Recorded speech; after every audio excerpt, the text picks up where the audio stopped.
Njyewe rero mfite ikibazo n'abantu bavuga ngo ni gute uri mwiza gutyo ukavuga ikinyarwanda. Ngo iki?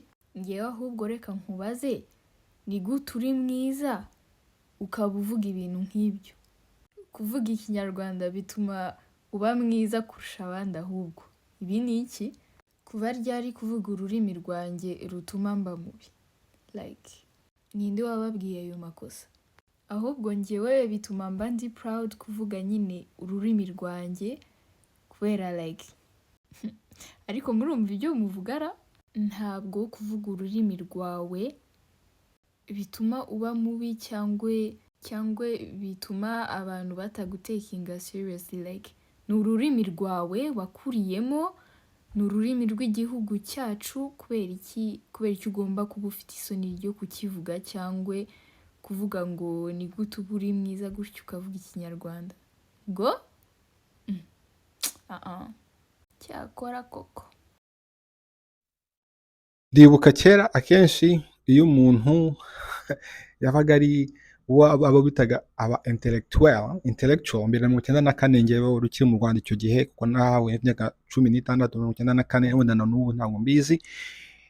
Byabaga ari umuntu wize kandi kwiga bikavuga umuntu uvuga igifaransa ikirimi cy'abadukolonije. Na n'ubu ngubu hari ahantu ugera waba uvuga icyongereza mu buryo butuzuye, harimo na accent cyangwa wenda uvuga ikinyarwanda cyane kurusha uko uvuga icyongereza, bakavuga ko utazi ubwenge. Akenshi kubuza ubwenge turebye muri aho tuba mu isi, hano wenda muri North America babihuza cyane nuko umuntu avuga icyongereza. Mbasetse rero Abayapani ubukungu bwabo mu myaka myinshi bwari ubukungu bwa kabiri mu isi, ubungu bwawe bwa gatatu, numva China yabaye iya kabiri. Abayapani banze kuvuga icyongereza pe, ndabizi kuko njye narahagiye, ntabwo ndimo kubabwira ibintu numvishije, narahagiye nkora njya kuhasura.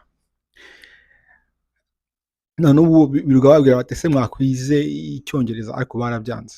Ariko ntabwo byabujije ubukungu bwabo gutera imbere. Mu bitekerezeho mu byumve, ntabwo byabujije ubukungu bwabo gutera imbere bukaba ubwa kabiri n'ubwa gatatu mu isi.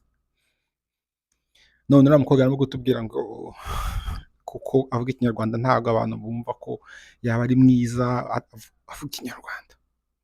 Iyi mpamvu niyo ngiye guteramo imbaraga ngo nanjye njye mvuga ikinyarwanda cyane ahantu hose ndi. Ntabwo mbabwiye ngo ntimuvuge icyongereza, ni ngombwa kuko mu isi turimo, byaba ari ugutembera, byaba ari business, ni ngombwa ko tuvuga icyongereza, ariko turi abanyarwanda mbere ya byose. Abanyarwanda rero baza muri za diaspora mukagira ibyo ntazi, muri za bavuga igifaransa cyangwa muri I am this, I am that. Look, that's not very nice of you. Dushyiremo imbaraga tuvuge ururimi rw'aho dukomoka. Uriya mukobwa arashimishije cyane. Namwe rwose mumbwire muri comment icyo mubitekerezaho.